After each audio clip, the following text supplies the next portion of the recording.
ولذلك نظر المرأة الشابة أو غيرها إلى بعض المغنين المنشدين الممثلين فتنة، والنظر عليها حرام. وسائل الإعلام تتفنن في صناعة الرموز. هي تخرج رموزا لكي يكونوا هم القدوات داخل المجتمع.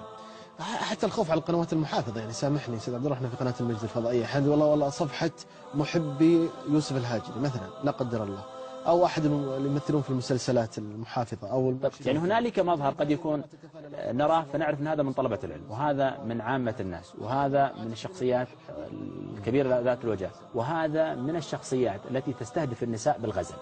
ومعروف الشكل الخارجي واللبس وتمشيطة الشعر، وهذا من الشخصيات التي تستهدف النساء بالغزل. ومعروف الشكل الخارجي واللبس وتمشيطة الشعر، وهذا من الشخصيات التي تستهدف النساء بالغزل. ومعروف الشكل الخارجي واللبس وتمشيطة الشعر. طيب لماذا يقدم هذا بداخل يعني القنوات المحافظة دون أن يكون هنالك يعني مراعاة معايير وضوابط؟ وخصوصا أني أنا ما أدخلت هذه القناة المحافظة إلى بيتي واستأمنتها على عرضي إلا لأنني أريد أن أقدم الخير.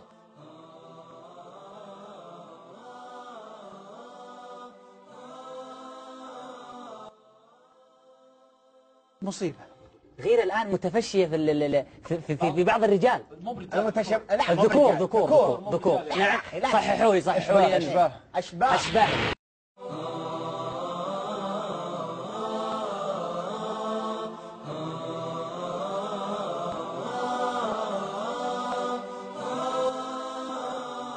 ويريد أن يصطاد عبر هذه القناة المحافظة، أو ربما أنه غافل لا يشعر، أو الجمهور غره أحيانا يا أبو محمد أيضا، سامحني والله ربما أحيانا والله يعني تأتيه رسائل وكذا، ولكن طيب. هو سلوك خاطئ. دعنا نتحدث في المآلات. يعني مثل هذا الخروج ما الذي يترتب عليه؟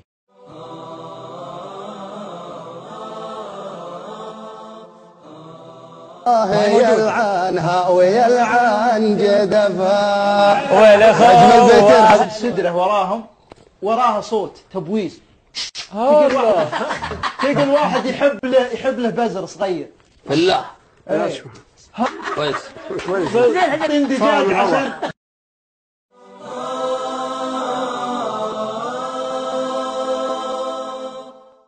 رجاء لا أحد يسمين إلا الدودو. عمر المرأة أجل ما تعدد بالأشكال، عمر ودي ما دام تنسيتها يما منك يما.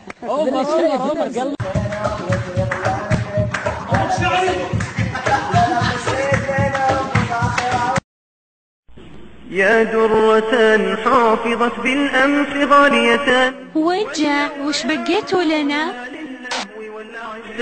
من رسول الله قائده دوما وآخر هديه أبو لهب. استمع فيها وقربت في بقى ايه ليه النبي صلى الله عليه وسلم قال له رفقا بالقوارير؟ خشي النبي صلى الله عليه وسلم أن تنصدع قلوب أمهات المؤمنين بجمال صوت أنجشة. هذا كلام حق ليس بالهزل، لأنه مستقى من القرآن والسنة. فإذا كان النبي صلى الله عليه وسلم خايف على أمهات المؤمنين من أن تنصدع قلوبهن بصوت أنجشة ورجل جميل وهي أمهات المؤمنين، فكيف بمن دون أمهات المؤمنين، وكيف بمن دون أنجشة في دينه وتقوى. وقال علي رضي الله تعالى عنه لزوجته فاطمة: ما خير للمرأة؟ قالت: أن لا ترى الرجال ولا يروها. الأرنب بكتافه. هل هذه الخطوة تعضد الصلاح الموجود في البيوت، ولا هذه الخطوة تعتبر هي خلخلة وإرباك للصلاح الموجود عند بيوت الصالحين؟ أنا أقول هذه ربما الناس المنفلتين الذين لا يوجد عندهم أصلا سقف أعلى ومحافظ ما عنده حدود. نعم. قد تكون هذه يعني أخف من الشر اللي هم عليه، لكن البيوت الصالحة هذه ما تصلح لهذه القنوات. صحيح. ونحن نقول أنتم لا يكون قضيتنا معكم نسبية، لا، نريد أن نقدم النموذج الأمثل حتى لو قل عدد المشاهدين. يعني ليست قضيتي هي المزاج العام هو الذي يحدد هل أنا أتحدث أو لا أتحدث. نعم. لا، قضيتي هل هذا الأمر هو الأصلح للناس. أختاه دونك حاجز وستار ولديك من صدق اليقين من تشعر أنها تنجذب إليه ربما عفوا يعني عاطفيا أو الشيطان يوسوس لها بأمور تتعلق بالغريزة ونحو ذلك، عندها يجب عليه غض البصر. إلا من تشعر أنها تنجذب إليه ربما عفوا يعني عاطفيا أو الشيطان يوسوس لها بأمور تتعلق بالغريزة ونحو ذلك، عندها يجب عليه غض البصر عنها. يعني وقوع بعض الصالحين أو بعض الصالحات في فخ الإعجاب أو نستطيع أن نقول الحب لمتابعة المشاهير. صحيح. وقد تشتكي، وهذه أنا أذكر سمعت يوم من الأيام أحد الصالحات تقول أنا يعني جوها جو خير وأسرتها أسرة فاضلة وصالحة وعلى قدر من الدين يعني امرأة من الصالحات الخيرات الفاضلات يعني، إلا أنها تقول بمتابعتي لوسائل الإعلام بدأت أقع في فخ بعض الشخصيات التي تخرج، لا أريد أن أعطيه رمزة يعني، لكن بدأت أقع فيه. كنت في البداية أتساهل كما يقولون في عالم الغزل، أوله دلع وآخره ولع. فإذا بالأمر تطور حتى أنها أرسلت شكوى إلى أحد المشايخ، وأنا أذكرني سمعتها من الشيخ نفسه في إحدى محاضراته، يقول أن المرأة أرسلت لي الشكوى وتواصلت معي، فكانت تحدثني وهي تجهش بالبكاء من ألم المشكلة التي تعانيها ومن تعلقها بذلك الرجل الذي كان يخرج في وسائل. نعم. ومع ذلك يلمع بهذه الصورة وأحيانا تبدو عليه مظاهر الفسق والمبالغة فيه، حليق ومسبل، وأحيانا يكون يعني شكله واهتمامه بمظهره يعني واضح أنه لبس ضيق وعضلات في جسمه وحليق وضحكات وقهقهة وقصة شعر ما تليق يا أخي. بعض الصالحين منع القنوات سابقا، فلما جاءت القنوات الإسلامية استبشر. هل هذه الخطوة تعضد الصلاح الموجود في البيوت، ولا هذه الخطوة تعتبر هي خلخلة وإرباك للصلاح الموجود عند بيوت الصالحين؟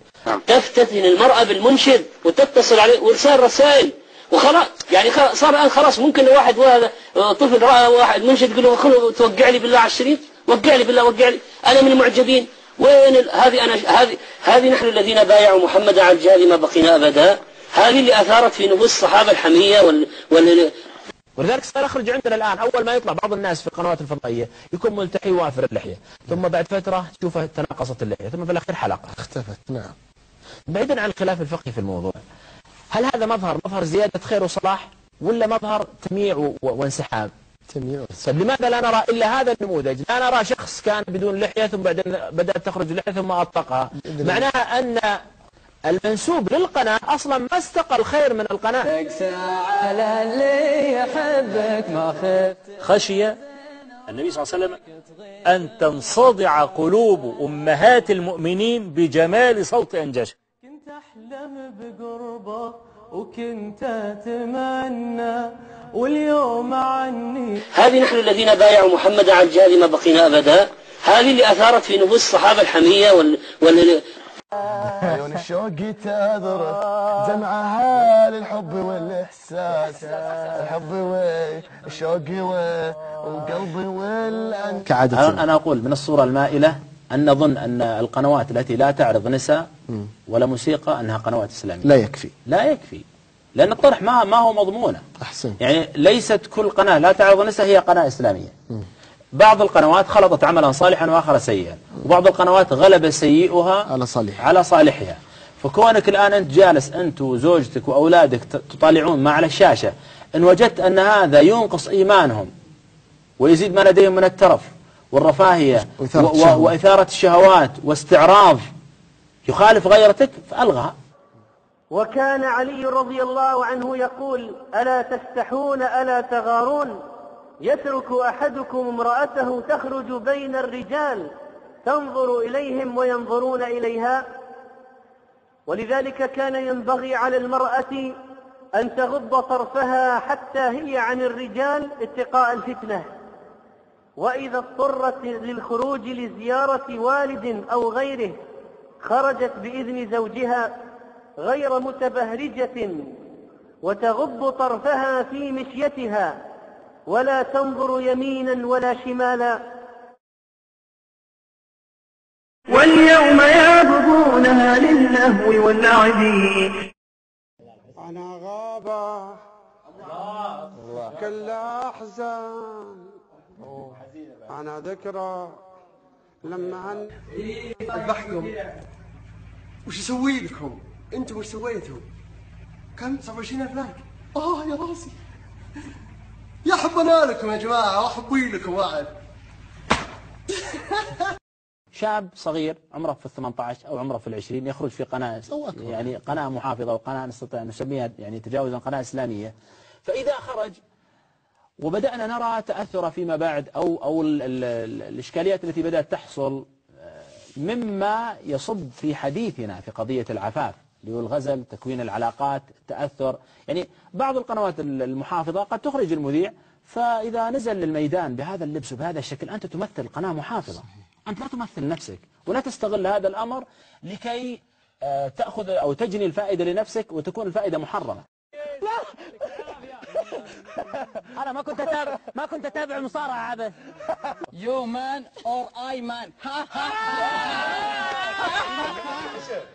ابراهيم اقول لك اقعد يا ابراهيم، اقعد ابراهيم، اقعد حرام عليك، اشد هروبي. خصوصا اني انا ما ادخلت هذه القناة المحافظة الى بيتي واستأمنتها على عرضي الا لانني اريد ان اقدم الخير. الشرع ينتظر حتى تتعلق نفوس النساء وقلوب النساء بهؤلاء، وطبعا التعلق هذا سيولد أشياء أبدا. الشرع يقول وقل للمؤمنات يغضضن من أبصارهن، ما هو بس الرجال، تو الليل هذا وش والله اني حاسب. شفت ما اعرف اكلكم، والله اني بغمس بالمنديل. وش الزين وش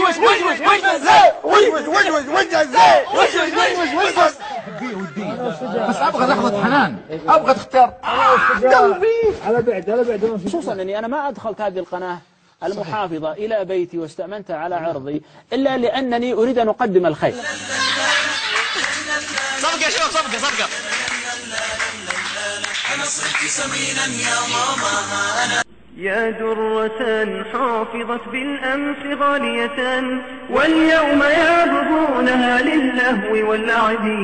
هل يستوي من رسول الله قائده دوما وآخر هديه أبو لهب، دوما وآخر هديه أبو لهب.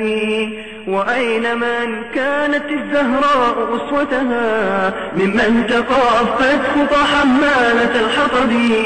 وأين من كانت الزهراء أسوتها. دعنا نتحدث في المآلات، يعني مثل هذا الخروج ما الذي يترتب عليه؟ أقول الكلام ذا يقال فيني طبعا مش يعني مو سب، لا مو سب، عرفت، ولا مدح، غزل. أعوذ بالله. غزل. كل الشباب اللي هنا جاهم غزل ترى، تكون في علمك، عرفت؟ كل الشباب زين. تزوج يا شباب. أنا إعلامي محافظ يا أخي، أعني على الطاعة يا أخي، أعني على أني أقدم الرسالة الممتازة الجميلة الرائعة، أدعي لي، لكن لا أموت فيك وأحبك. أنا أقرأ ردود كثير، والله ما نبغى ذي الأمور كذا. أنتم طيحتونا في المستنقع، إحنا ما كنا حاسبين له 1000 حساب.